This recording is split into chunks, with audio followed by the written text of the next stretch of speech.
কিয়ামতের ময়দানে যখন আল্লাহ বলবেন হক কথা বলো, হক কথা বলা শুরু করবে।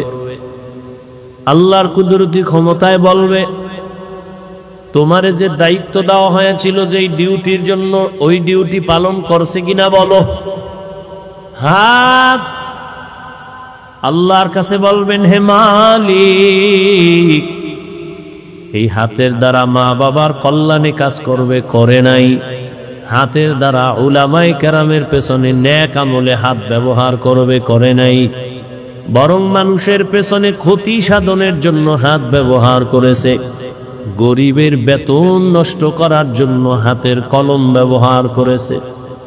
চোখ বলো, তোমার ডিউটি পালন হয়েছে কিনা।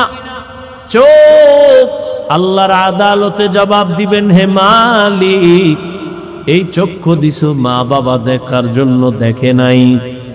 এই চোখ দিয়েছো বাইতুল্লাহ দেখবে, দেখে নাই। এই চক্ষু দিয়া কোরআন দেখবে, সওয়াব, দেখে নাই। তো কি করছে? এই কোরআন দিয়া সারাটা রাত দরওয়াজা জানালা বন্ধ করে মোবাইলের দিয়ে তাকায়া কবিরা গুনাহ দেখছে। কিয়ামতের দিন চোখ আমার আল্লাহর দরবারে কথা বলবে। এজন্য আল্লাহর নবী বলেন, সাবধান, দায়িত্ব সম্পর্কে আল্লাহর আদালতে দাঁড়াতে হবে। সবাই জবাবদিহিতার কাঠগড়ায় দাঁড়াবেন। এই ভয়টা সাহাবায়ে কেরামদের মধ্যে চলে আসার কারণে দেশের ক্ষমতা হাতে নিয়েও রাতের গভীরে নামাজে দাঁড়ায় দাঁড়ায় কান্না করেছেন। জান্নাতের টিকিট হাতে পাইয়া সাহাবায়ে কেরামের কান্নার আওয়াজ। আর আমরা এত বয়ান শুনি, বয়ান জানি, এখানে এমন একটা মানুষও নাই যেই কথা জানে না। মিথ্যা বলা হারাম, গালি দেওয়া হারাম, গীবত করা হারাম, সুদ খাওয়া হারাম, ঘুষ খাওয়া হারাম, জুলুম করা হারাম, চুরি করা হারাম, ডাকাতি হারাম, কাউকে হত্যা করা হারাম। জানার পরেও বহু বান্দা মিথ্যা বলে, গালি দেয়, গীবত করে। এর কারণটা কি? অথচ এর পেছনে উলামায়ে কেরাম তো বয়ান কম করে না, তাবলীগ ও দাওয়াত ও তাবলীগের মেহনত কম চলে না। জুমার দিন খতিবের বয়ান, উলামায়ে কেরামের হাড় ভাঙ্গা পরিশ্রমের বয়ান। এরপরেও কেন আমলের খাতা শূন্য? এর একমাত্র কারণ আল্লাহর আদালতে দাঁড়াইয়া হিসাব দেওয়ার ভয় অন্তরে এখনো আসে নাই। আর ততদিন পর্যন্ত আল্লাহর আদালতের ভয় অন্তরে আসবে না যতদিন পর্যন্ত একটা মানুষ আল্লাহর প্রিয় বান্দা, ওলিদের বন্ধু না হবে। উলামায়ে আহলে হকের বন্ধু যতদিন হবে না, বয়ান চলবে, আমল হবে না। ওর কপাল বড় খারাপ। আর কপাল যদি খারাপ হয়ে যায়, আমি হাফিজুর রহমান কেন, মক্কা মদিনার ইমাম কেন, স্বয়ং নবী, যেই নবীর চেহারা দেখলে পেটের ক্ষুধা থাকে না, কেমন মায়ার নবী আমার, যে নবীর চেহারার মোহাব্বতের নজরে দেখলে জাহান্নাম হারাম। ওই নবী রাস্তা দিয়া যখন চলেন, দুপার্শ্বের গাছ নত হয়ে আবার নবীরে সালাম জানায়। সাহাবায়ে কেরাম কানে শুনতেছেন, নবী হাঁটতেছেন, বারবার জঙ্গল থেকে সালামের আওয়াজ আসতেছে। ও পয়গম্বর, মানুষ দেখি না, সালাম আসতেছে কোথা থেকে? রহমতের নবী বলেন, সাহাবা, আমি মুহাম্মদের আগমনের সুবাস পাইয়া জঙ্গলের হরিণ আমারে সালাম জানায়। যেই নবীর চেহারা দেখলে ক্ষুধা থাকে না, ওই নবীকে 13টা বছর পাশে সামনে দাঁড়ায় 13 বছর দেখলো, বয়ান শুনলো, কপালে কালেমা আসে নাই। এত বড় বেঈমানের নাম জানেননি? এত বড় নিকৃষ্ট বেঈমান। 13টা বছর আবু জাহাল নবীজিকে দেখলো, বয়ান শুনলো, কালেমা পড়ে নাই। এর নাম কফাল। অন্যদিকে 27 বছরের যুবক তরবারি নিয়ে যায় নবীকে জবাই করার জন্য। নবীজিরে দেইখা তরবারি ফালায় বলেন, নবী কল্লা কেটে দেন, তবে আগে কালেমা রশি গলায় লাগায় দেন। মান ইয়াহদিল্লাহু ফাহুয়াল মুহতাদ ওয়া মান তুদলিল ফালান তাজিদ লাহু ওয়ালিয়াম মুরশিদা। হেদায়েত আল্লাহ যাকে দিবেন পেয়ে যাবে, আর আল্লাহ যার হেদায়েতের দরজা খুলবে না, আমি হাফিজুর রহমান কেন স্বয়ং নবীর বয়ানও কপালে কালেমা আসবে না। হাতের মুষ্টির মধ্যে পাথর নিয়া আবু জাহাল কয়, ভাতিজা আমার হাতে কি আছে বলতে পারলে এখন আমি কালেমা পড়ব, নবী মানব। নবী বলেন আমি বলতে পারি না। কেন পারো না? বলে আমি গাইবের ইলম আল্লাহ দেন নাই, তবে হাতের মুষ্টিতে যা আছো একটু আওয়াজ দাও। পাথরগুলো কালেমায়ে শাহাদাত পড়া শুরু করলো। আবু জাহাল পাথরগুলো মাটির মধ্যে ফেলে বলে, ভাতিজা তুমি এত বড় জাদুকর আমি জানতাম না। এর নাম কপাল। কপাল যদি পুড়ে যায় হেদায়েতের দরজা খুলবে না। আর কপাল যদি আল্লাহ খুলে দেয়, নবীকে জবাই করতে আসিয়াও কালেমা পড়ে, এর নাম কপাল। এরে আমার কলিজার যুবক, দুনিয়াতে আর কত মাইয়ার চরিত্র নষ্ট করলে তোর মনের আশা মিটবে? দুনিয়াতে আর কত রাত মোবাইলে কবিরা গুনাহ দেইখা তোর আশা মিটবে? এত তাড়াতাড়ি তওবা করবি না তো কত গুনাহ করলে এরপরে তুই তওবা করবি? কত জীবন তুই পার্কে পার্কে দৌড়ানোর পরে তুই তওবা করবি, তোর আশা মিটবে বল?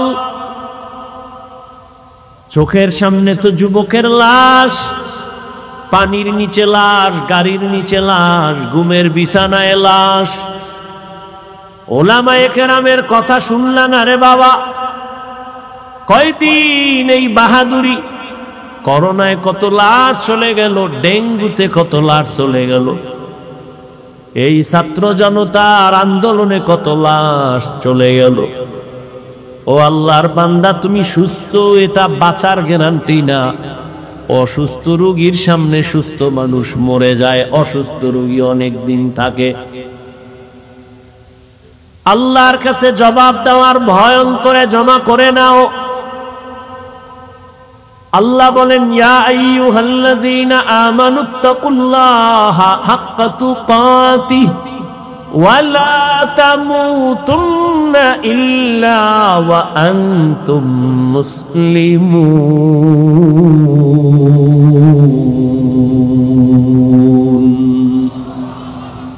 আল্লাহ বলেন, আমাকে ভয় করার মতো হক আদায় করে ভয় করো। সাহাবায়ে কেরাম নবীর সামনে গিয়া বললেন, ইয়া রাসূলুল্লাহ, আল্লাহ যত বড় ওই পরিমাণ ভয় কোনো বান্দার দ্বারা করা সম্ভব না। নবীও পেরেশান হয়ে গেলেন।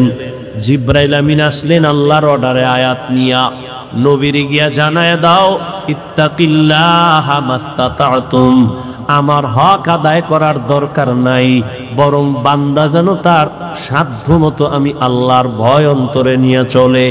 আর একটা সতর্কবাণী শুনায় দাও, মুসলমান না হয়ে যেন কবরে না যায়। আল্লাহ বলেন নাই বক্তা না হইয়া মরিস না, পীর না হইয়া মরিস না, ডাক্তার না হইয়া মরবি না। আল্লাহ বলেন তুমি ডাক্তার না রোগী, পীর না মুরিদ, ইমাম না মুক্তাদি, আলেম না মূর্খ, ধনী না গরিব, আমার জানার দরকার নাই। আমার কাছে পরিচয় এক, তুমি মুসলমান কিনা। মুসলমানের জন্য আহলুল্লাহ যারা আল্লাহওয়ালা, এরা বলেন পীর হওয়া সহজ। কি পীর হওয়া? কি পরিমাণ পীর আমনিও চট্টগ্রামে আছে। সকাল থেকে সন্ধ্যা, সন্ধ্যা থেকে সকাল, খালি রড পুইরা ভিড়াইলেও আলহামদুলিল্লাহ পারবে না। হে শুধু পীর না, জমানার কুতুব, মুজাদ্দিদে জমান, আন্তর্জাতিক বেঈমান, এরম পীর আছে না নাই? আল্লাহ হেদায়েত দান করুন। ভাইরা আমার,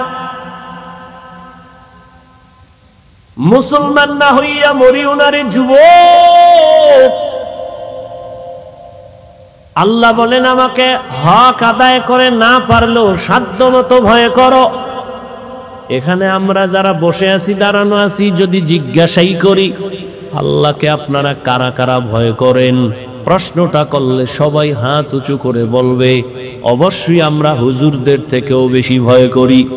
অথচ সেখানে এমনও মানুষ বসে আছেন আজকে ফজর পড়ে নাই, জোহর পড়ে নাই, আসর পড়ে নাই, মাগরিব পড়ে নাই, এশাও পড়ে নাই, এরপরও চাপাবাজি করে আমগো দিল পরিষ্কার আছে না নাই?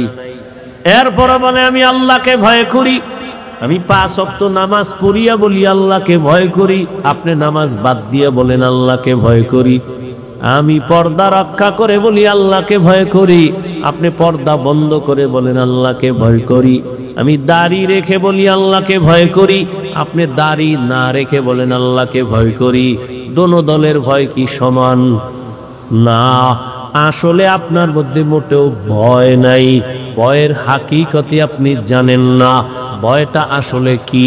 বলে একটা সন্তান মা বাবাকে ভয় করে, প্রমাণ কি? বলে মা বাবার সামনে অন্যায় করে না, শাস্তির ভয়ে। একটা ছাত্র শিক্ষকের ভয় করে, কেন? প্রমাণ কি? বলে শিক্ষকের সামনে অন্যায় করে না, শাস্তির ভয়। ঠিক এই দুনিয়ায় যেই বান্দা যেই বান্দি আল্লাহকে ভয় করবে, ওই বান্দা গলায় ছুরি লাগাবে, দাড়ির মধ্যে অস্ত্র লাগাবে না। हर के दारत खौफ हक दर दिल मदम जन्नतुल मअवा देहद उ राम काम जुज़बा हक ची जे मखाद इंसु जा फजले उआ मस्ते दर जुमला जहां। আজকে আল্লাহর ভয় অন্তরে না থাকার কারণে এত বয়ান। আজকে তো বয়ান করব হিন্দুদের মন্দিরে গিয়া, আজকে তো বয়ান করার দরকার ছিল চট্টগ্রামের পাহাড়ে খ্রিস্টানদের মিশনারিতে গিয়া, কিন্তু কই 12টা মাস মুসলমানের পেছনে কুত্তার মতো দৌড়াইতে দৌড়াইতে ঘুমানোরও টাইম পাওয়া যায় না। এরপর মুসলমান নামাজের মুসাল্লায় যায় না। বুঝি না কি তুমি ভুলে আসো না আমরা ভুলে আসি? না হয় তাবলিগওয়ালারা পায়ে হাতে ধইরা বুঝায় নামাজ পড়ো, পড়ো না কেন? পীর সাহেবরা পায়ে হাতে ধরে বুঝায় নামাজ পড়ো, নরম ভাষায় বুঝায়, কত নরম। আমরা বক্তারা বয়ান করি, এরপরও কেন নামাজ পড়ো না রে বাবা? আসলে কি তুমি মনে করছো আমরা ভুলে আছি? একটা প্রমাণ দেখাও। কারণ ওলামায়ে কেরামের যত কথার পাওয়ার, মূল পাওয়ার হাউস হলো কোরআন শরীফ, আল্লাহর কোরআন। এই কোরআন আল্লাহ একজন আছেন, প্রমাণ কোরআন। জান্নাত আছে, দলিল কোরআন। জাহান্নাম আছে, দলিল কোরআন। গুনাহ করলে জাহান্নামে যাবে, প্রমাণ কোরআন। নেক আমল নিয়ে গেলে জান্নাত পাবে, প্রমাণ কোরআন। ওই কোরআনে যদি ভুল থাকে তো সবই ভুল। একটা ভুল বের করে দাও, আমি এখন দাড়ি কেটে ফেলবো, শার্ট প্যান্ট টাই লাগায় আর রাস্তায় নাচ গান করবো। তুমি কেন 1500 বছর পর্যন্ত কত পণ্ডিতেরা ভুল বের করার অপচেষ্টা করিয়াও একটা ভুল বের করতে পারে নাই, বরং বহু বিধর্মীরা কালেমা পড়ে মুসলমান হয়ে গেল। ও আল্লাহর বান্দারা, তাহলে সমস্যাটা কোথায়? তুমিও মুসলমান, আমিও মুসলমান রে যুবক। তোমার আমার আল্লাহ দুই না এক, বুঝে শুনে কইও, প্যাচ লাগাইও না। ও যুবক বাবা বলো, তোমার আল্লাহ আমার আল্লাহ, তোমার আমার নবী, কোরআন, হাদিস, কাবা, ধর্ম, কালেমা, দুনিয়াতে আর সীতাও কিন্তু এক। বিদায় বেলা কাফনের সংখ্যা হবে এক। আমারও 3 কাফন, তোমারও 3 কাফন। নাকি আমি একটা বক্তার সম্মানে বাড়ানো হবে? তুমি রিক্সার ড্রাইভার, গরিব হওয়ার কারণে একটা কাফন কম হবে। আমারও 3 কাফন, তুমিও 3 কাফনে পেঁচায় পড়বা, কালার হবে আলাদা। কি কালারও এক, কাফনের উপরে লেখা থাকবে বড় হুজুরের লাশ। হ্যাঁ, তা তো মাস্তানি কেন? এত ভাব কেন? আজ আমি বক্তা বক্তা ভাব, তুমি টাকার ক্ষমতার ভাব। কাফনে যেদিন ঢুকবা সেদিন সব বাহাদুরি বন্ধ হয়ে যাবে। কে ধনী, কে গরিব, কে আলেম, কে মূর্খ, কে ইমাম, কে মুক্তাদি, কাফনে লেখা থাকবে। সব লাশগুলো একাকার হয়ে যাবে। কবরের সাইজও হবে এক, কবরে রাখার পরে প্রশ্ন হবে তিনটা, তাও এক। রবের পরিচয় দাও, ধর্মের পরিচয় দাও, রাহমাতুল লিল আলামিনের পরিচয় দাও। নবী বলেন যারা এই তিন প্রশ্নের জবাব দিবে তাদের কবর হবে রওজাতুম মির রিয়াজিল জান্নাহ, আর যারা জবাব দিতে পারবে না তাদের কবর হবে হুফরাতুম মিন হুফারিন নার। কে জবাব দিতে পারবে? হুজুরেরা গ্যারান্টি নাই। যদি হুজুরেরা জবাব দিতে পারার গ্যারান্টি থাকতো, জান্নাতের টিকিট হাতে পাইয়া সাহাবায়ে কেরাম জীবনভর কান্না করতেন না। রহমতের নবী বলেন আমি তো আয়েশার হুজুরায় এশার নামাজ পড়ে ঘুমায় গেছি, আমি ঘুমাইলে শুধু চোখ আমার বন্ধ, অন্তর আমার ঘুমায় না। আমার মাথার পার্শ্বেই তো আমার মসজিদে নববী। হঠাৎ ঘুমের মধ্যে গভীর রাত, কানের মধ্যে কান্নার আওয়াজ আসতেছে। এই রাতের বেলাকে কান্না করে আমি সজাগ হইয়া নজর করে দেখলাম আমার মসজিদের মধ্যে কে যেন নামাজে দাঁড়ায় কান্না করে। আমি আস্তে উঠলাম, উঠা বের হয়ে গেলাম। ভিতরে তাকাইয়া দেখি জান্নাতের 1 নম্বর সাহাবী আমার আবু বকর গভীর রাতে নামাজে দাঁড়ায় দাঁড়ায় কান্না করে। আমি নবী অপেক্ষা করলাম। আবু বকর নামাজ শেষ, আমাকে দেখে আশ্চর্য। আমি জিজ্ঞাসা করলাম আবু বকর আপনি নামাজে দাঁড়ায় কাঁদলেন কেন গভীর রাতে? আবু বকর বলেন ইয়া রাসূলুল্লাহ, আল্লাহর আদালতে দাঁড়াইয়া হিসাব দেওয়ার ভয় আমি কান্না করেছি। কিয়ামতের ময়দান আপনিই তো বয়ান করেছেন, সব নারী পুরুষ উলঙ্গ দাঁড়াবে, সূর্য মাথার উপরে নেমে আসবে, জাহান্নামের গরমের তাপ, নবীরা পর্যন্ত কান্না শুরু করবেন, এত কঠিন হবে হালাত। ওই সময় আল্লাহ যদি আমারে ডাকেন আর বলেন আবু বকর জাহান্নামের দরজা থেকে দইরা তোমারে জান্নাতের টিকিট হাতে দিছি, বলো আমার কাছে কি নিয়ে আসছো? আমি যদি বলি আল্লাহ তোমার মোহাব্বতে নামাজ পড়ছি, তেলাওয়াত করেছি, জিকির করেছি, এই আমল নিয়ে আসছি। আল্লাহ যদি বলে ফেলে আবু বকর তোমার আমল আমার কাছে পছন্দ হয় নাই, আমার জান্নাত আমারে দাও, তোমার আমল নিয়ে জাহান্নামে যাও। জাহান্নামের ভয়, আমার হাতে জাহান্নামের হ্যান্ডকাপ লেগে যাবে। সাহাবায়ে কেরাম জান্নাতের টিকিট পাইয়া যদি নামাজে দাঁড়ায় সারা জিন্দেগি কান্না করেন, তুমি আমি কে? তোমার আমার তো কোনো হিসাবই নাই। তুমি আমি মাওলানা দাবি করি, কিন্তু না আসলে আমি মানুষই হইতে পারি না। মাওলানা হইছি ঠিক, আমার সার্টিফিকেট আছে মাওলানা, এটাও ঠিক। তুমি মুফতি সাহেব, এটাও ঠিক। তবে ভালো করে বুঝো, একটু আগেই বলেছি আল্লাহ কিন্তু বলে নাই মাওলানা না হইয়া কবরে আসবা না, মুফতি সাহেব না হইয়া মরবা না। আল্লাহ বলে তোর মুফতিগিরির দাম নাই, মাওলানাগিরির দাম নাই, আমার কাছে আসার আগে মুসলমান হইয়া কবরে আসবা। মুসলমান হইয়া মরার ব্যাখ্যা কি? আল্লাহ মুমিনকে বলেন মুসলমান হইয়া মর, কোন বেঈমানকে বলেন নাই। ওরে মুমিন আমরা যারা এখানে মুমিন প্লাস মুসলমান, আবার আমাদের কেন বললেন মুসলমান হইয়া মরো? এই কথা বলার কারণ কি? মুমিন তো আমরা মুসলমান সব এক, আবার আল্লাহ কেন বললেন ও মুমিন মুসলমান হইয়া মরো? তাহলে কি আমরা মুমিন হইছি, মুসলমান হইতে পারি নাই? কেমন কেমন যেন একটু প্রশ্ন। আবার এক আয়াতে আল্লাহ বলেন ইয়া আইয়ুহাল্লাযীনা আমানু দুখুলু ফিস সিলমি কাফা ওয়া লা তাত্তাবিউ খুতুওয়াতিশ শাইতান ইন্নাহু লাকুম আদুউম মুবিন।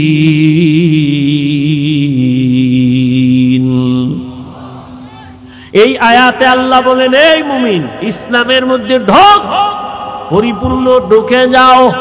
আল্লাহ আর এক আয়াতে আরো স্পষ্ট করে বলেন ইয়া আইয়ুহাল্লাযীনা আমানু আমিনু বিল্লাহি ওয়া রাসূলিহি, ও মুমিন আল্লাহর উপরে রাসূলের উপরে ঈমান আনো। এখানে আমরা সবাই মুমিন না? কথা বল না কেন? আল্লাহ মানি, নবী মানি, মানার কারণেই তো মুমিন। আল্লাহ কয় এই মুমিন আবার ঈমান আন। মুমিনের ডবল ইমানের দাওয়াত কেন? এই জবাব দেওয়ার টাইম আমার নাই, থাকলেও আপনাদের ধৈর্য নেই। আছে? আল্লাহ কবুল করেন। আল্লাহ দুই জবাব দিছেন। আল্লাহ তো গায়েবের মালিক নাকি? আমাকে পিসাবরাও গায়েব জানি। আল্লাহ কয়জন? সবাই বলেন আল্লাহ যে এক, কোন দিক থেকে এক বলেন? আল্লাহ কেমন এক যার কোনো দুই? আল্লাহ কেমন এক যার সমান কোন আল্লাহ? আল্লাহ তো এক যার সহযোগিতায় কেউ। আল্লাহর ক্ষমতার মতো কারো ক্ষমতা? আল্লাহর স্পেশাল কিছু গুণ আছে, এই গুণ আর কারো মধ্যে। কেউ যদি মনে মনে ভাবে আল্লাহর গুণ আরো কারো মধ্যে আছে, স্পেশাল গুণটা আরো কারো মধ্যে আছে, মনে করার নাম শিরিক। যারা মনে করবে তাদের নাম হলো মুশরিক। মুশরিকদের জন্য আল্লাহ জান্নাত হারাম করে দিয়েছেন। ইন্নাল্লাহা লা ইয়াগফিরু আন ইউশরাকা বিহি ওয়া ইয়াগফিরু মা দুনা যালিকা লিমান ইয়াশা ওয়া মান ইউশরিক বিল্লাহ ফাকাদ দাল্লা দালালাম বাঈদা ওয়া মান ইউশরিক বিল্লাহ ফাকাদ ইফতারা ইসমান আযীমা ওয়া মান ইউশরিক বিল্লাহ ফাকাদ হারামাল্লাহু আলাইহিল জান্নাহ। যারা শিরকের গুনাহ করবে আল্লাহ বলে আমি তাদের ক্ষমা দিব না, তাদের জন্য জাহান্নাম, জান্নাত হারাম করে ঘোষণা দিয়ে দিলাম। আল্লাহর মতো আল্লাহ আছে মনে করা শিরিক। আল্লাহর গুণের মতো কারো গুণ আছে মনে করার নাম শিরিক। যারা মনে করবে তাদের নাম মুশরিক। আল্লাহর স্পেশাল একটা গুণ হলো আল্লাহ গায়বের মালিক। ইয়ালামু মান ফিস সামাওয়াতি ওয়াল আরদিল গায়বা ইল্লাল্লাহ। আল্লাহ বলেন হে নবী জানায়া দেন আসমানের বাসিন্দারা কেউ গায়ব জানে না। ও নবী জানায়া দেন জমিনের বাসিন্দারা কেউ গায়ব জানে না। কে জানে? একমাত্র আল্লাহ। এরে নবীর উম্মত ভালো করে বুঝো, আল্লাহ পাক রব্বুল আলামিন বলেন আমি আল্লাহ এক, আমি আল্লাহর সাথে আর কারো অংশীদারিত্ব নাই। এরে নবীর উম্মতের দল, আল্লাহ পাক বলেন আমি গায়েব জানি। একটা পর্যায়ে আসবে আমার আখিরি নবীর উম্মতের মাঝে আমি আমি আমি আমি ভাব নিয়া বেঈমানের সাথে মোকাবেলা করার তুলনায় নিজেরা নিজেরা ঝগড়া করবে বেশি। আমরা বেশি বেশি করি না? আমরা নিজেদের মধ্যে তর্ক বেশি। আজ আমরা যদি একটু তর্ক বন্ধ করে সব যদি এক হাতে হাত রাখতাম, কিছু লাগবে না, আন্দোলনও লাগবে না, স্লোগানও লাগবে না, শুধু এক ময়দানে যদি সব আলেম আসতো, এটা দেখাই বেঈমান আর নাস্তিকদের ঘুম হারাম হয়ে যাইত। আল্লাহ জানেন শেষ জমানায় মানুষ আমার উম্মত নবীর উম্মতের মাঝে মুমিনে মুমিনে ঝগড়া করবে, রক্তক্ষয়ী সংঘর্ষ লাগাবে, নিজেরা নিজেরা অহংকারী ভাব নিয়ে। কি কইব? কইবে নবী কাফেরের কাছে দাওয়াত দিছে, তোমরা মুমিন হইয়া কেন মুমিনের দাওয়াত দাও? এরকম ঝামেলা আছে না নাই? চট্টগ্রামে নাই? নবী দাওয়াত দিছে কাফেরের কাছে, ও তাবলীগ ওয়ালারা তোমরা এক মুমিন আর এক মুমিনের কেন কালেমার দাওয়াত দাও? আল্লাহ কয় আমার কোরআন থেকে জবাব নিয়ে যাও। আমি আল্লাহ মুমিনকে ডবল দাওয়াত দিলাম, ইয়া আইয়ুহাল্লাযীনা আমানু আমিনু বিল্লাহ। আল্লাহ যদি মুমিনকে আবার ইমানের ডবল দাওয়াত দিতে পারে, আমরা মুসলমান কেন মুসলমানের দাওয়াত দিতে পারবো না? আমি তো বসেই বললাম যে আজকে বয়ান করব হিন্দুদের মন্দিরে, খ্রিস্টানদের গির্জায়। 12 মাস মুসলমানের পেছনে দৌড়ায়, ঘুমানোর টাইম নাই। এরপরও লাইনে রাখা যায় না, এরপরও লাইনে রাখা যায় না। বিধর্মীরে দাওয়াত দিব কখন? আর এই প্রশ্ন যারা অনর্থক করে এরাও কিন্তু প্রশ্নের সাথে মিল নাই। কারণ যারাই প্রশ্ন করে এরাও কিন্তু মুসলমানের দাওয়াতি মজলিসে বসেই প্রশ্ন উঠায়। তোমরা হিন্দুদের মন্দিরে গিয়া যদি দাওয়াত দিয়া কইতে আমরা হিন্দুদের মন্দিরে আসছি তোমরাও যাও, তোমরা কেন মুসলমানের দাওয়াত দাও? এই যে বললাম, যেই মুসলমান আপনার আল্লাহ আমার আল্লাহ এক, নবী এক, কোরআন এক, কাবা এক, ধর্ম এক, কালেমা এক, সব এক, অথচ আপনারা অনেক ভিআইপি জগতের মুসলমান। কেন? আমি মাথায় টুপি না দিলে লজ্জা পাই।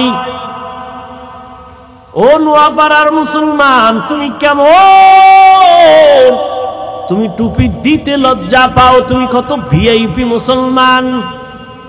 আমি দাড়ি কাটতে লজ্জা পাই, তুমি দাড়ি রাখতে লজ্জা পাও। তুমি কত বড় ভিআইপি মুসলমান। কোন জগৎ থেকে তোমারে আল্লাহ আলাদা বানাইছে? আমি নামাজ না পড়লে লজ্জা পাই, তুমি কেমন মুসলমান নামাজ পড়তে গেলে লজ্জা পাও? ও যুবক, আমি দাড়ি কাটতে লজ্জা পাই, তুমি দাড়ি রাখতে লজ্জা পাও। শুধু কি লজ্জা পায়, আবার উল্টা আমগো প্রশ্ন দিয়ে আটকানের লেগে বয়া থাকে। দাড়ি না রাখলে অসুবিধা কি? টুপি না পরলে অসুবিধা কি? কত বড় বেয়াদব যে একটা মুসলমান রসুলেরা উম্মত হইয়া দাড়ি রাখতে পারে না, নামাজ পড়তে পারে না, সে দিল নরম কইরা হুজুরে রেখে, হুজুর নবীর আদর্শ মানতে পারিনি, একটু দোয়া কইরেন, চেষ্টা করুন। এটা না আদব? কত বড় বেয়াদব হইলে অন্তরের মধ্যে প্রশ্ন রেডি রাখছে, হুজুরে জিগাইলি আমি প্রশ্ন ছুড়ে দিব। টুপি না পরলে অসুবিধা কি? দাড়ি না রাখলে অসুবিধা কি? আমার নবী যদি কয় তোর মতো বেয়াদব আমি মুহাম্মদের উম্মত স্বীকার না করলে কি অসুবিধা কি? তুমি মুসলমান, তোমার অন্তরে এই প্রশ্ন আসে কিভাবে? তুমি পারো না, তোমাকে তো কেউ জাহান্নামী বলে না। তুমি দোয়া চাইবা, হুজুর চেষ্টা করব নবীর তরিকা যেন মাইনে চলতে পারি। তুমি কত বড় গাদ্দার! তুমি উল্টা প্রশ্ন করো, নামাজ না পড়লে অসুবিধা কি? দাড়ি না রাখলে অসুবিধা কি? টুপি না পড়লে অসুবিধা কি? তুই ইসলামটাকে কি বানাইতে চাও? তামাশা মনে করেছো ইসলাম? খেলনা মনে করেছো? ইসলামটাকে খেলনার পাত্র বানিয়েছো। মুসলমানের সন্তান কই পেয়েছ এই দুঃসাহস? কোন বেঈমান আর মুনাফিক তোমাকে এই প্রশ্ন শিখায় দিয়েছে? কিসের মুসলমান তুমি? গৌর গোবিন্দ সিলেটের জমিনে ওই বেঈমানের মোকাবেলা করতে তো বেতের বাড়ি লাগে নাই। শাহজালালের তাহাজ্জুদের কান্নার ফজরের আজান, কই তোমার সে তাহাজ্জুদ? কই তোমার সে আজান? কই নামাজ? সারাটা রাত মোবাইল দেখে কবিরা গুনাহ করে চেহারাটা নষ্ট করে ফেলেছো। ভাব দেখাচ্ছ তুমি বড় বুজুর্গ, আলেমের ভুল ধরো। এই বেয়াদবি কে শিক্ষা দিয়েছে তোমাকে? তুমি লিখে রাখো আমার কথা, যদি মরে যাই কবরে জুতা মারবি যদি মিথ্যা হয়। যদি এখনো তওবা না করো, আলেমের বিরোধিতা করে তোর মরা হবে জীবনের পঙ্গু হওয়া মরা। লিখে রাখিস, তুই পঙ্গু না হয়ে মরবি না। আর তওবা যদি করো, খোদায় দরজা খুলে দেয় ওমরের মতো, শুকর আল্লাহর দরবার। একটা মুসলমান যার আদর্শ দেখলে মানুষ চলে আসবে দিনের দিকে। বেঈমানের সাথে তর্ক নাই, মুমিনে মুমিনে তর্ক। এরে উঠাও, এরে নামাও। 24টা ঘন্টা এই নিয়ে জীবন কাটাচ্ছে। নামাজ নাই, রোজা নাই, তেলাওয়াত নাই, খবর নাই। মায়ের খবর নাই, মাইয়ার খবর নাই, বউয়ের খবর নাই, পরিবারের খবর নাই। খালি আলেমদের সমালোচনা সমালোচনা। তো এদেশে আলেম যদি না থাকে তো ইসলাম কই? ইসলামটাকে এত দুর্বল মনে করেছো কেন? আমি তো এতক্ষণ যে চিল্লাইছি, একবারও কি বলছি এই স্কুল কলেজ বাদ দিয়া সব কওমিতে ঢোক, নাইলে তুই শেষ? বলছি? ও যুবক বাবারা, ভালো করে খেয়াল করো। আমি 5 কল্লি টুপি মাথায় দিলাম, একবারও বলি নাই তুমি 5 কল্লি মাথায় দাও, না হয় ধ্বংস। আমি কওমি মাদ্রাসার সন্তান, আমি তাবলীগের লাইনের সন্তান, আমি পীরের মুরিদ। তোমাকে একবারও বলি নাই যুবক বাবা পীরের কাছে যাও, তাবলিগে যাও, না হয় তুমি ধ্বংস, একবারও বলি নাই। বরং আমি চট্টগ্রামের মানুষের বলে যাই, দোয়া করে যাই, ও যুবক তুমি স্কুলে পড়ো, ধন্যবাদ, শুকর আদায় করে দোয়াও করে যাই, তুমি স্কুলেই পড়িও, ডাক্তার হও, ইঞ্জিনিয়ার হও, ব্যবসায়ী হও, চাকরিজীবী হও, প্রফেসর হও।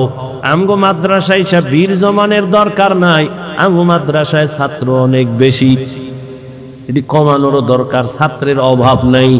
কলেজ ভার্সিটি বন্ধ করে মাদ্রাসা আসার কোনো যৌক্তিকতা নাই। বরং তুমি ওখানে লেখাপড়া করে ডাক্তার হও, ইঞ্জিনিয়ার হও, প্রফেসর হও, ব্যবসায়ী হও, চাকরিজীবী হও। তবে একটা দাবি, বেয়াদব জীবনে হইও না রে বাবা। যদি তুমি মা বাবার সাথে বেয়াদবি করে বরদোয়া নাও, পঙ্গু হয়ে যাওয়া, তোমার জীবন নষ্ট। তুমি যদি বেয়াদবি করিয়া ডাক্তার হও, ডাক্তার হইলে তুমি বেয়াদবি মার্কা ডাক্তার যদি হও, তুমি তাসনিমার মতো জুতা খায়া পালানো ছাড়া উপায় হবে না। অতএব বাবা তুমি বেয়াদব হইও না, তুমি একজন সফল আদর্শের ডাক্তার হও, আদর্শবান ইঞ্জিনিয়ার হও, আদর্শবান ব্যবসায়ী হও। তোমার আদর্শ দেখে যেন মানুষ কিছু শিক্ষা পায়, তোমার ব্যবহারে কোনোদিন যেন মা বাবা কষ্ট না পায়, তোমার ব্যবহারে যেন শিক্ষকেরা কষ্ট না পায়, তোমার ব্যবহারে কখনো যেন তোমার উলামায়ে কেরাম কষ্ট না পায়। তুমি আদবওয়ালা জিন্দেগি নিয়ে চলো, কারণ আল্লাহর জাতের কসম, তুমি যত বড় হতে চাও মা বাবার দোয়া ছাড়া সম্ভব না, শিক্ষকের দোয়া ছাড়া সম্ভব না, উলামায়ে কেরামের নেক নজর ছাড়া কোনোদিন সম্ভব না। এই জন্য বাবা তুমি যেই লাইনে থাকো, ডাক্তার হও বাধা নাই, মুসলমান হইয়া মরো। ডাক্তার হইয়া মুসলমান হওয়া যাবে না কথাটা এমন না। এবার বাস্তবে কিছু উদাহরণ তোমার সামনে দেই। বাবা তুমি যুবক জবাব দাও, তোমার মতো যুবক জেনারেল লাইনে আছে, স্কুলে কলেজে, সত্য কথাটা স্বীকার করো। তোমার মতো যুবক স্কুলে পড়িয়াও কি 5 বেলার নামাজ পড়ে দাড়িওয়ালা আছে? না থাকলে কও নাই, আছে। আর ওয়াজ নাই, তোমার জন্য কোনো ওয়াজ নাই, তোমার ওয়াজ শেষ।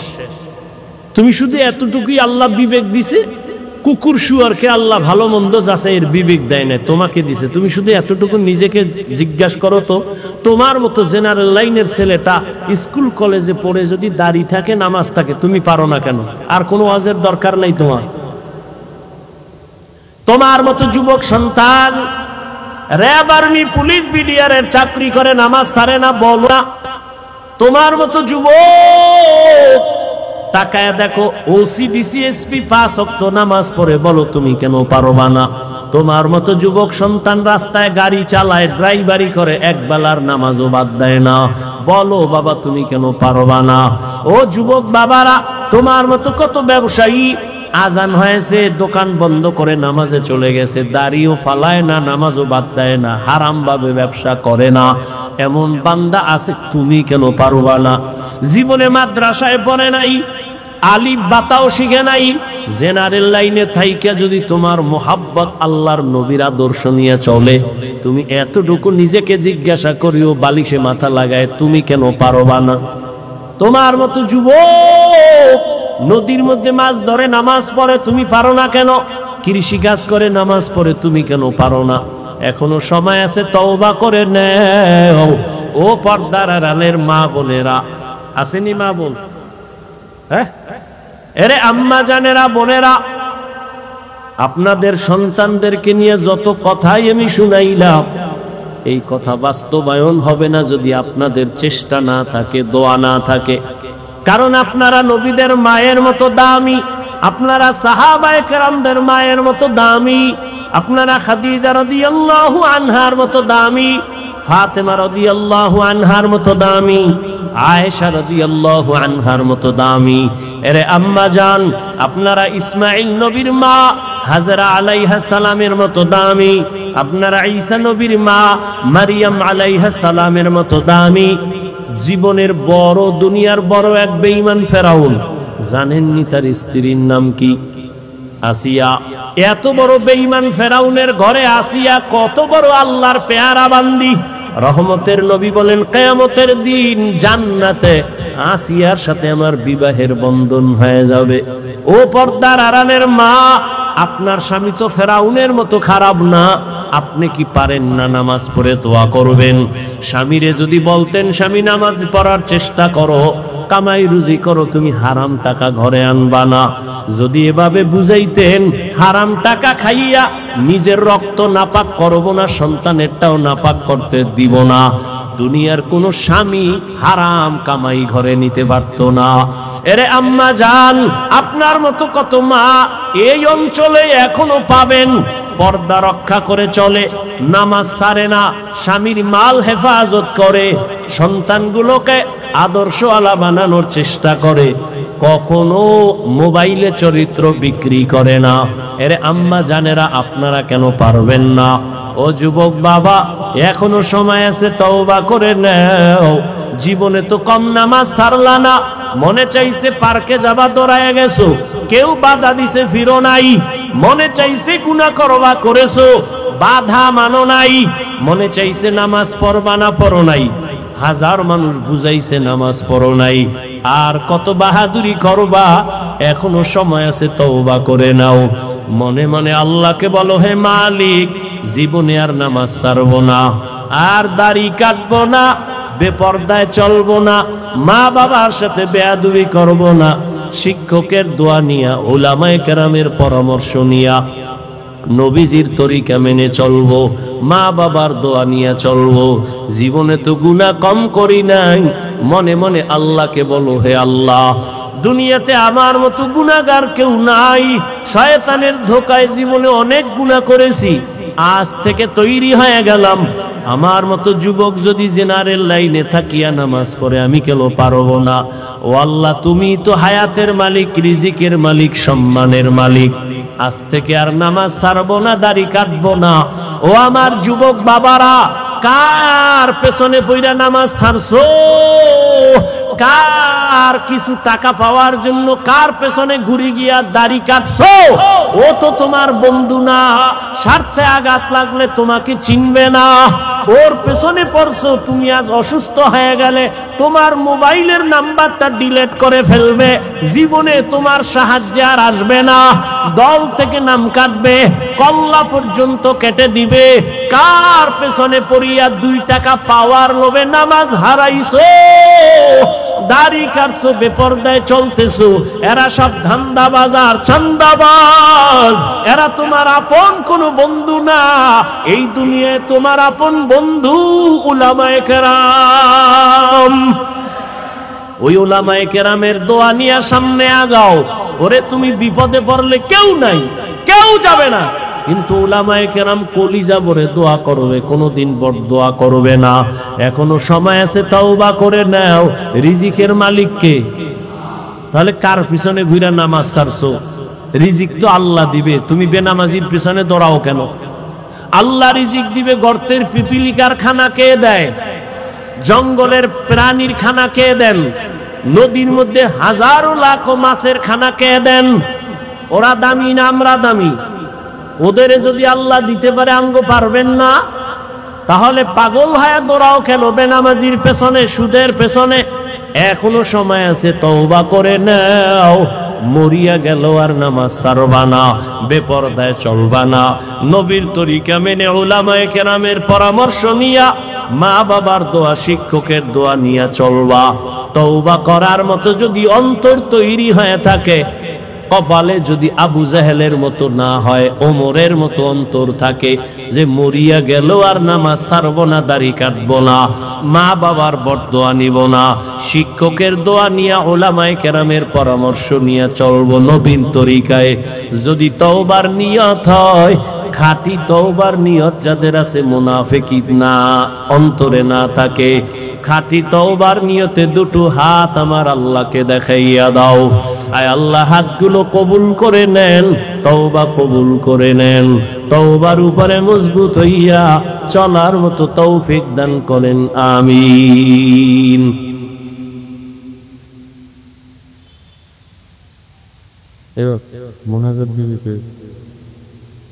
তা আমি দোয়া করি, আল্লাহ আমার প্রত্যেকটা যুবককে কবুল করেন। নামাজ পড়া লাগবে তো ইনশাআল্লাহ, সপ্তাহে 1 দিন, সব সময় আল্লাহ কবুল করেন। তওবার উপরে চলতে পারি, আদব নিয়ে চলতে পারি, বেয়াদবির থেকে আমাদেরকে হেফাজত করে। দোয়া করবেন হযরত, দোয়া করে যান, দোয়া বরকতি জিনিস। সুবহানাল্লাহ না আপনি করে দেন। আলহামদুলিল্লাহি রাব্বিল আলামিন ওয়াসসালাতু ওয়াসসালামু আলা সাইয়্যিদিল আমবিয়াই ওয়াল মুরসালিন ওয়া আলা আলিহি ওয়া আসহাবিহি আজমাইন। ইয়া আরহামার রাহিমিন, ইয়া আরহামার রাহিমিন, ইয়া আরহামার রাহিমিন। রব্বিরহামহুমা কামা রব্বায়ানি সগীরা। اللهم إنك عفو كريم تحب العفو فاعف عنا. اللهم إنا نسألك رضاك والجنة ونعوذ بك من سخطك والنار. اللهم إنا نعوذ بك من البرص والجنون والجذام وسيء الأسقام.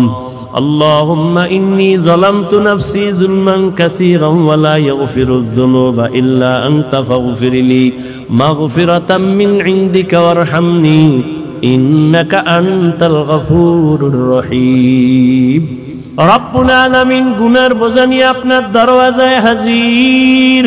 কুদরতের নজর দিয়ে দেখেন ওলামায়ে কেরাম, মুরব্বী, হাজী সাহেব, পর্দার আড়ালে কত মা বোনেরা, আয় আল্লাহ গুনার বোঝা নিয়ে হাত তুলেছি। কত যুবক, কত ছাত্র ভাই দুনিয়াতে আসিয়া কত শয়তানের ধোকায় পড়ে গুনাহ করেছি।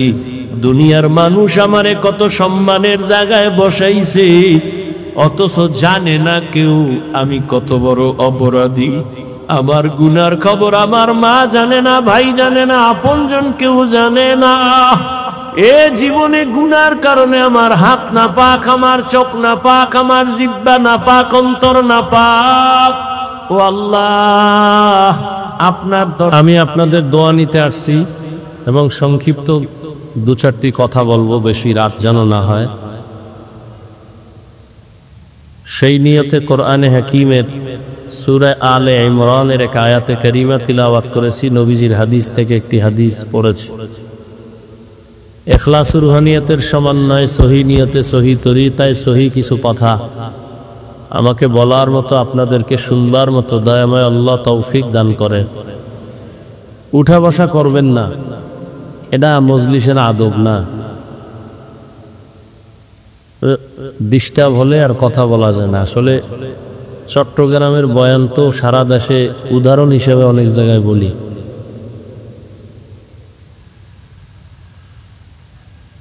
মুফতি আজিজুল হক রহমতুল্লাহ আলাইহি পটিয়া, তিনি বলতেন, শুনছি মুরব্বীদের জবানে, যে বক্তার এলেম আর আমলের বাহাদুরিতে ওয়াজ হয় না, বয়ান হয় সবকিছুই শ্রোতাদের, সামিঈনদের অন্তরের মহব্বত আর আকর্ষণের উপরে। আপনাদের অন্তরের হালাতের উপরে আল্লাহ কথা বের করবে। আরো তুলনামূলক তো আমি বান্দার না এলেম না আমল কিছুই নেই, টুকটাক কিছু দোয়া মুরব্বীদের, মা বাবার, এই দোয়া নিয়ে চলতেছে। বহু মানুষ, সবাই তো আর বড়দোয়া করে না, আর যারা বড়দোয়া করে ওদের বড়দোয়া কাজেও লাগে না। যারা ভালো মানুষ তারা দোয়া করেন, তাদের দোয়া আমার খুব জরুরি, প্রয়োজন। দোয়া বড় একটা সম্পদ। বান্দা নিজ প্রচেষ্টায় যতটুকু অগ্রসর হতে না পারে, দোয়ার দ্বারা সীমাহীন অসম্ভবকে সম্ভব করতে পারে শুধু দোয়ার মাধ্যমে। দোয়া বড় একটা দামি সম্পদ। মা বাবার দোয়া, সন্তানের জন্য, ছাত্রের জন্য শিক্ষকের দোয়া, উম্মতের জন্য উলামায়ে কেরামের দোয়া বড় দামি একটা সফলতার সম্পদ। আল্লাহ দোয়া নিয়ে চলার তৌফিক দান করেন। বড়দোয়া থেকে আল্লাহ সবাইকে হেফাজত করে। যে আয়াত পড়েছি, আল্লাহ বলেন, ইয়া আইয়ুহাল্লাযীনা আমানুত্তাকুল্লাহা হাক্কা তুকাতিহি ওয়া লা তামুতুন্না ইল্লা ওয়া আনতুম মুসলিমুন। হে মুমিন, তোমরা আল্লাহকে ভয় করো, তাকওয়া অর্জন করো, ভয় করার মতো হক আদায় করে। এবং মুসলমান না হওয়া পর্যন্ত মৃত্যুবরণ করিও না। নবীজি বলেন, আলা কুল্লুকুম রাঈন ওয়া কুল্লুকুম মাসউলুন আন রাইয়াতিহি, সাবধান হে উম্মত, তোমরা প্রত্যেকেই দায়িত্বশীল। আল্লাহর দরবারে দায়িত্বের কারণে জবাবদিহিতার কাঠগড়ায় দাঁড়াতে হবে। নবীজি হাদিস শোনানোর পরে সাহাবায়ে কেরাম প্রশ্ন করলেন, ইয়া রাসূলুল্লাহ, দায়িত্বশীল কে কার উপর? নবীজি বললেন, অধীনস্থদের যিনি কর্তা গার্ডিয়ান তিনি অধীনস্থদের জন্য দায়িত্বশীল। মা বাবার অধীন সন্তান, প্রত্যেক মা বাবা সন্তানের দায়িত্বশীল। ছাত্ররা শিক্ষকের অধীন, প্রত্যেক শিক্ষক ছাত্রদের জন্য দায়িত্বশীল। একজন স্ত্রী তার স্বামীর অধীন, প্রত্যেক স্বামী তার স্ত্রীর জন্য দায়িত্বশীল। মসজিদের মুসল্লিয়ানে কেরাম ইমাম ও খতিবের অধীন, প্রত্যেক ইমাম ও খতিব মসজিদের দায়িত্বশীল। প্রত্যেক ইমাম খতিব কিসের দায়িত্বশীল? কথা বলেন। মসজিদের দায়িত্বশীল, কমিটি না।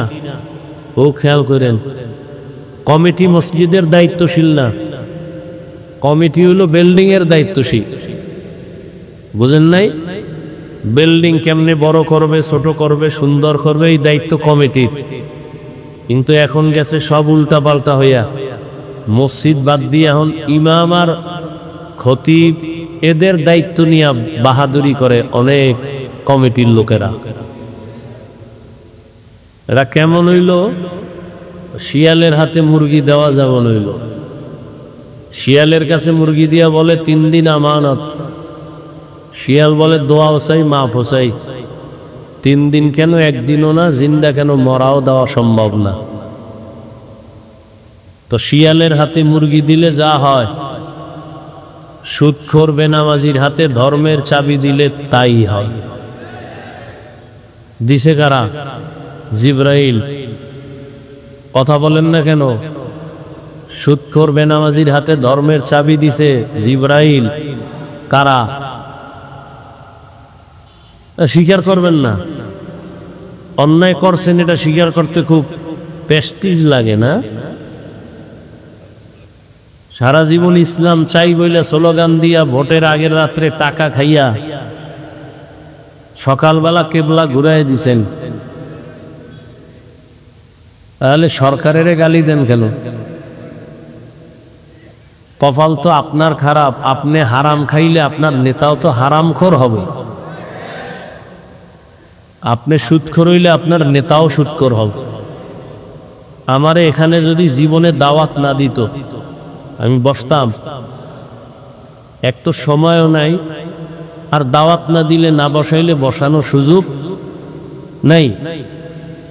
সুদখোরেরে আপনি চেয়ারে না বসাইলে বসবে কেমনে? আপনারাই তো বসাইছেন।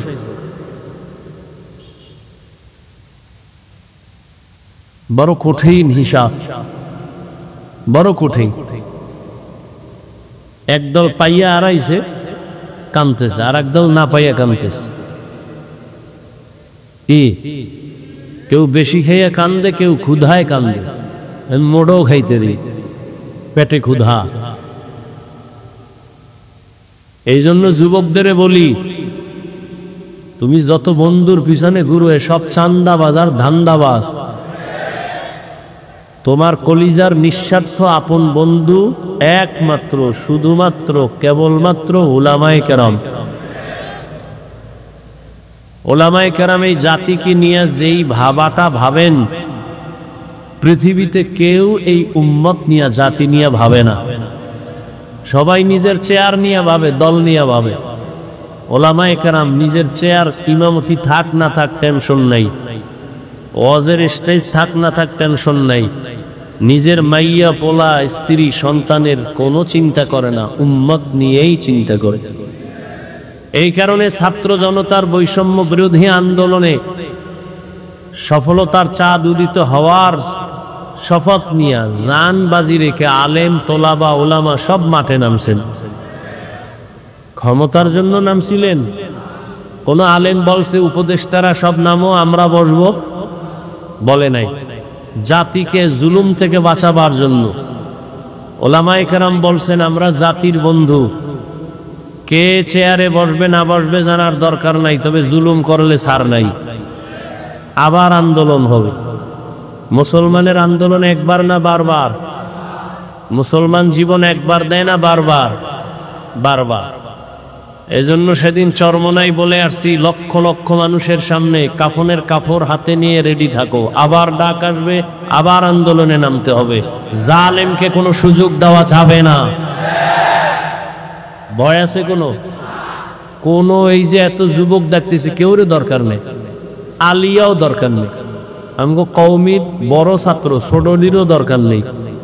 আমাদের কওমির উলামা তোলাবা যারা বড়, এরা মাঠে নামলে খালি একটা বাঁশের লাঠি লইয়া, এই বাংলাদেশে নাস্তিক বেঈমানরা কথা বলার আগে আলেমদের অনুমতি নিতে বাধ্য হবে। কিন্তু ঝামেলাটা তো আপনারাই লাগাইছে তলে তলে।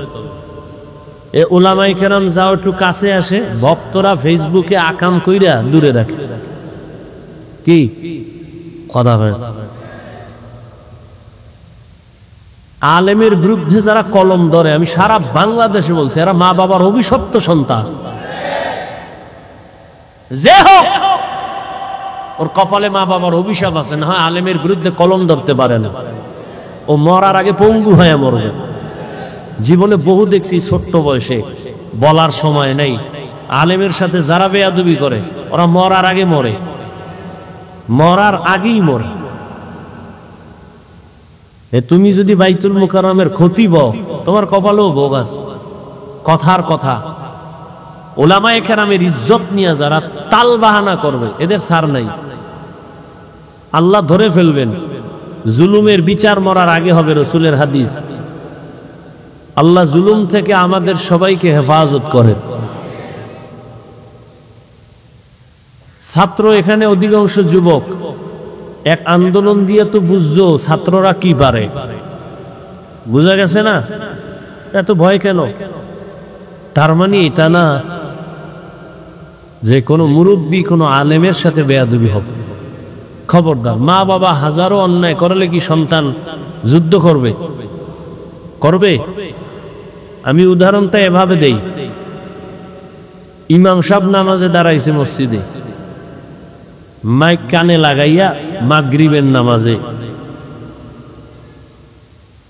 তো পাশে চায়ের দোকান, মাইকের বক্সের আওয়াজ বাইরে যায়, কটা বেনামাজি বয়ে বয়ে ডান হাতে বিড়ি টানে, বাম হাতে চা টানে। ও নামাজ লাগে না, ও দিল এমনি পরিষ্কার। তো ইমাম যে নামাজে দাঁড়াইছেন, তেলাওয়াত করতেছেন, নামাজে ভুল হতে পারে না পারে না? ভুল হলে কি করতে হবে বলেন? সত্য কথাটা বলেন। লোকমা দিতে হবে, তাই তো? কারণ ইমাম সাহেব আল্লাহর কি কুদরত, আলহামদু সূরায় ভুল হয়ে গেছে। চায়ের দোকানের বেনামাজি যেটি মূর্খ, এরাও ধৈর্য ফেলাইছে। আলহামদু সূরার ভুল তো ধরা সহজ। একটা জিব্বা কামড় দিয়া কয় কি, কয় ইমাম সাহেব তো ভুল করে এলাইছে, কয় লোকমা দে। ও চায়ের কাপ থুইয়া জানালা দিয়া তাকায়, কয় ইমাম সাহেব কামটা ঠিক করেন নাই, তাড়াতাড়ি ঠিক করেন। কি দিছে? এটা লোকমা না বেয়াদবি? এটা লোকমা না গাদ্দারি? ভালো করে এই পয়েন্টটা মনে রাখবা আমার যুবক বাবারা। ইমামের ভুল হতেই পারে, লোকমাও দিতে হবে। তবে চায়ের দোকানের লোকগুলো গিয়ে জানালা দিয়ে যে লোকমা দিছে, এটা লোকমা না, এটা চূড়ান্ত গাদ্দারি আর বেঈমানি আর বেয়াদবি। তার লোকমা কেমনে দিবে? সিস্টেম আছে না? কি সিস্টেম? পিছনে যে থাকবে, আরে কলার ধইরা পিছনে লইব, যে তোমার যোগ্যতা নেই না। ইমামের পেছনে লোকমা দিতে হবে, দিতে হবে তো। কারা দিবে? মুসল্লিরা। মুসল্লিরা দিবে মানে কি? 500 মুসল্লি সব জোরে চিৎকার দিবে। সবাই যদি একসাথে লোকমার নিয়ত একটা চিৎকার দেয়, ইমাম তো জায়গায় শেষ। কি নিয়ম? কি ইমামের পেছনে একজন যোগ্য ব্যক্তি দাঁড়াবেন, সভাপতি, সেক্রেটারি তো যোগ্য ব্যক্তি, এলাকার বড় সুদখোর, এই ইমাম সাহেবের পিছনে দাঁড়াবেন নাকি? একজন ভালো যোগ্য ব্যক্তি দাঁড়াবেন যে ইমাম সাহেব যদি একটা জের জবরেরও ব্যবধান হয় আর আয়াতের অর্থ বিকৃতি হয়ে যায়, পেছন থেকে লোকমা দিবেন আদবের সাথে। ইমামের নামাজ যদি প্রথম বৈঠকের পরে কোনো ঝামেলা হয়ে যায়, তাহলে পেছনের ব্যক্তি গিয়া নামাজ শেষ করবেন, সেই যোগ্যতা নিয়ে পেছনে দাঁড়াবে যে হেন খাওন নাই, হেন ওই শিয়ালে রাতে মুরগি। ইমামের পেছনে সব দামি দামি বেনামাজি সুদখোর, সাপ্তাহিক মুসল্লিদের আড্ডা। কি আল্লাহ হেদায়াত দান করুন। তাহলে উলামায়ে কেরাম যদি ভুল করে, অবশ্যই ভুল হবে, শয়তান তো ওয়াসওয়াসা দিবেই। উলামায়ে কেরামের ভুল হলে ভুলটা ধরায় দেওয়ার মতো আলেম আছে না নাই? অন্যরা ভুল ধরায় দেওয়া এটা লোকমা নয়, বেয়াদবি। লোকমা না বেয়াদবি? পৃথিবীর প্রত্যেকটা মানুষের জীবনের সৌন্দর্যের নাম আদব। যার আদব নাই ওর কপাল নাই, ওর জিন্দেগি নেই। লিকুল্লি শাইইন যিনাতুন ফিল ওয়ারা ওয়া যিনাতুল মারই তামামুল আদাবি। আজ খুদা খা হিমে তৌফিকে আদব, বে আদব মাহরুমে গাশত আজ ফজলে রা। রহমতের নবীকে বললেন দায়িত্বশীল। প্রত্যেক মা বাবা সন্তানের জন্য দায়িত্বশীল, প্রত্যেক স্ত্রীর জন্য স্বামী দায়িত্বশীল, মুসল্লিদের জন্য ইমাম ও খতিব দায়িত্বশীল, ওয়ার্ডের মেম্বার ওয়ার্ডের মানুষের জন্য দায়িত্বশীল, ইউনিয়নের একজন চেয়ারম্যান ইউনিয়নবাসীর জন্য দায়িত্বশীল, গোটা দেশের মানুষের জন্য দায়িত্বশীল সরকার, আর গোটা উম্মতের জন্য দায়িত্বশীল একমাত্র শুধুমাত্র কেবলমাত্র উলামায়ে কেরাম। আর একজন সাহাবী বললেন, ইয়া রাসূলুল্লাহ, আমার অধীনেও কেউ নাই, আমিও কারো অধীনে না, আমি একা, আমার কোনো দায়িত্ব আসেনি। রহমতের নবী বললেন, আপনার অঙ্গ যে আছে, অঙ্গ প্রত্যঙ্গের আপনি দায়িত্বশীল। আল্লাহ দুটো হাত দিয়েছেন, দুটো পা দিয়েছেন, কিয়ামতের দিন আল্লাহ এগুলোর হিসাব নিবেন। এমনি দেন নাই, হাতের ডিউটি আছে আলাদা, পায়ের ডিউটি আলাদা, চোখের ডিউটি আলাদা। কিয়ামতের ময়দানে আমার আল্লাহ জিজ্ঞাসা করবেন, আল ইয়াউমা নাখতিমু আলা আফওয়াহিহিম ওয়া তুকাল্লিমুনা আইদিহিম ওয়া তাশহাদু আরজুলুহুম বিমা কানু ইয়াকসিবুন। দস্তগোয়াদ মনচুনি দুজদিদা আম, লবগোয়াদ মনচুনি বুসিদা আম, চশমগোয়াদ চিদা আম গামজা হারাম, গোশগোয়াদ চিদা আম সমরুন কালাম। আল্লাহ বলবে, হাত কথা বলো, চোখ কথা বলো। বাস্তবে হাত কখনো কথা বলতে পারে না। আপনাদের হাত পারেনি? পারে না, এটাই সত্য। কিন্তু মুমিনের আকীদা, বিশ্বাস রাখতে হবে, দুনিয়ার সব বিবেক যেটাকে বলে এটা হবেই না, অসম্ভব। আমার রব বলেন এটা আমার কুদরতের দ্বারা সম্ভব। মরা গাছে কথা বলতে পারে না, এটাই সত্য। আল্লাহ যদি কুদরতি ক্ষমতা দেন, পারবে? দুধের বাচ্চা কথা বলতে পারে না, আল্লাহ যদি ক্ষমতা দান করে তো পারবে।